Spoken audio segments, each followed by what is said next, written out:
we start off where we left off, and you got the birds and the pigs still going at it in this massive prank war. You have, Red is still feeling himself, still being treated like a hero, posters up all over the place, like, everybody walks by him and is very happy to see him, unlike the beginning of the first movie. And that might be a little bit getting to his head. And then as that epic war, starts to come together because there's a mysterious third island that has been discovered, he starts to get very concerned about, well, who am I if we're not having this war anymore? Then what am I if I'm not a hero? Like, people won't like me anymore, and it scares the heck out of him. I play Silver. She is the smartest in her year, or any year, at Avian Academy. She's an engineer, and she has really good social EQ too.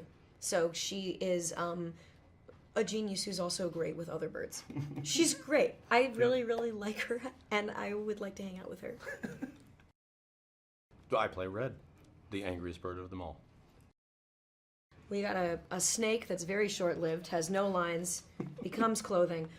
We have, well, of course, we have Chuck, my brother, played by Josh Gad. We have I think Bomb. you have to say the Josh Gad. You have to say the Oh, Josh the Gad. Josh Gad. Contractually. I'm sorry. Yeah. You're right. I don't want to get... He's such a stickler.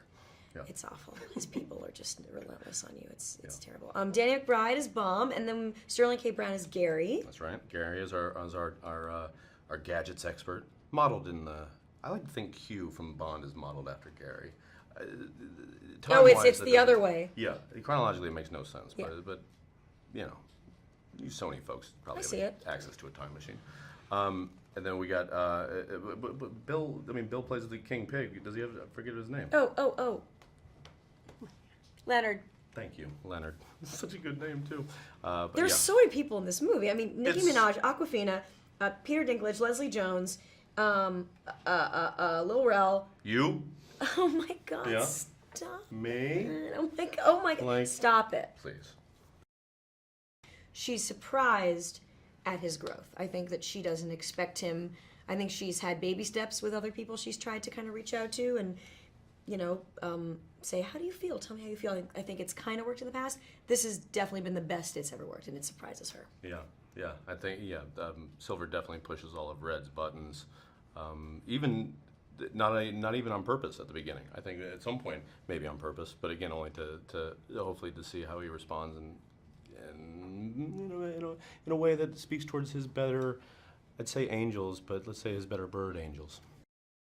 Silver's relationship with Chuck is they're very close, but also she is tired of being seen as his little sister, but she falls into stuff very easily. Like when he tickles her, she wants, no, respect me, I'm an adult now, but tickling tickles. You can't help but laugh.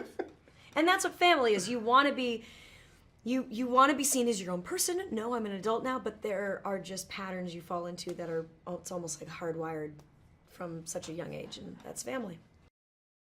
I mean, I do genuinely love the process of recording, and going in and then constantly sort of like, sharpening, starting out this big, and then you kind of like, it keeps getting sharper and sharper, and you go back and you re-record, but you're never just re-recording for no purpose. Like, it's not just like, to spend money.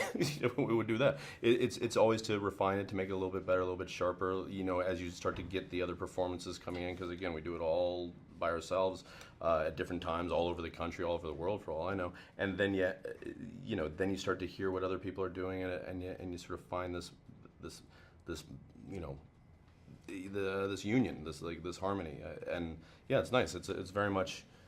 If I am a true believer of it's the journey, not the destination, animated films are, obviously it's the destination that makes money if people go see it, but the journey is pretty fun because it's just constantly working to make things better. Despite the fact that it's about birds and pigs and they're all talking, I think it's actually some really universal themes. I have to say, every time we get into Red's head about the fear of disappointing everyone and being abandoned, I just find that really relatable, and I'm certainly not a bird who saved an island from pigs, that is very human.